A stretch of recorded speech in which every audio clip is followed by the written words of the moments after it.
You've seen one of these before. I bet you own a few of them. You might even know what this is called, a Lindal valve on a disposable butane canister.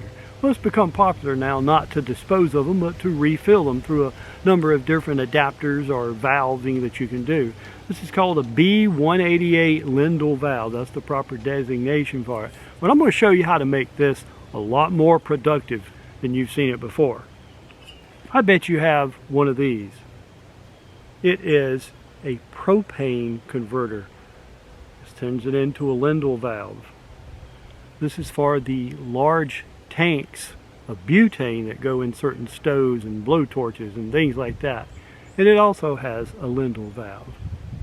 Okay, so you can run your gas appliances, your stove, your pocket rockets, your lanterns, all off of things like this. What if you wanted to run all of it at one time? Maybe you needed 2 burners. Maybe you want to light your lantern up that goes with the butane cartridges and you want to cook at the same time. Maybe you got to camp late. Maybe you need something like this. It looks like a rebreather, right? From James Bond, maybe? No, what it is a 1 Lindal valve, 2 Lindal valve, and 3 Lindal valves. So it converts the one on top to 3. And these all turn, see, like this, screws right on, self-sealing on either side. I'm going to use this in a configuration where my stove will be hooked to here and a split stove running off of here. I'm going to do a 2-way. You could do something else if you wanted to. Remember, you're going to be using twice as much gas. But there's this little cap that came with it. Now you see, I don't know if you can get a good look at it or not. Let me back up just a touch. And it screws right on to the Lindal valve. It's the same size. It'll go on either one of them. Now I would put it here if I had this open and I wanted to keep up with it. I would screw it onto the open port that I'm not using. But there's another purpose for this valve. CAMPINGMOON makes this. And what you do with it is you put it on the top. It's made to invert your tank, because as you know, as cold weather comes on, these tanks become less productive. I had an episode where that happened and it was just above freezing outside. I think I'm going to turn this tank upside down and see if that helps. There she goes. I had trouble getting my canister to work halfway decent, and I thought, well, all the specs say that down to 11 degrees this is supposed to work because it's isobutane, right? Not just plain butane, isobutane. So they say to turn it upside down and get the liquid that comes out of it. The gas will be here, the liquid will come out, and that's supposed to improve the performance all the way down to about 0. Yeah. But either way, it will improve the performance. That's what this little piece is for. It's called a valve stand, just like that. And what happens is you hook, let me put this down some. You hook this valve into the stand, and then you invert the tank. Well, I'll do it in a minute. Probably would have been better to do it the other way.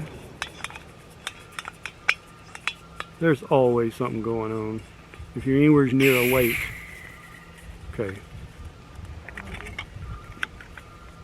So that's on. So that lets you put it upside down to use it as a liquid. And then you can hook your stove or your lantern or wherever you want to either one of the sides of that. There's a really good tip that I got from a commenter and viewer, YouTuber, Shovelhead8, who said if you're having trouble with your canister working properly, to attach some hot hands to it. Now remember, these get to about 97, 98 degrees. They feel warm to us, but we're in the cold, remember? And we're only about 92, 93 degrees surface temperature, so that does feel really warm. That's as hot as these things get. This one happens to be a toe warmer. And the reason why I chose toe warmers, I'll open that up, because I'll show you They look like this, and they attach to your socks. It has adhesive already attached to it. Plus, in cold weather, you might want to warm your tootsies up, but it's sticky. Here, okay. So what you can do is just stick it to the bottom of the tank. Go away, Ant. Stick it to the bottom of this tank, and as this is exposed to air by opening the pack, it begins to heat up with the chemicals there inside. Go ahead and turn it up this way. It's going to keep your tank nice and warm. So thank you, Shovelhead 8, for this idea of putting a foot warmer or toe warmer or hand warmer, whatever you want to attach. Oh, it's getting nice and toasty there. Right on the bottom of your tank. I think these tanks are very robust. I wouldn't put propane in these. They're not made for that. There's a huge difference between butane and propane. Propane can be up around 200 psi depending on the temperature and conditions. So don't put propane in here. Although you have a valve that'll let you do it. And I'm sure you got one of those refill valves too. Let me show you how this works. I'm going to hook it up here to my stove and show you how the system's going to work for me.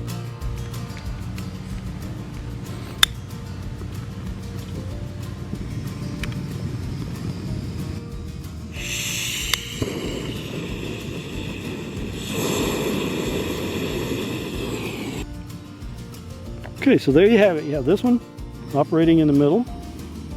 That's the main. And then you have plenty of firepower over here on this side.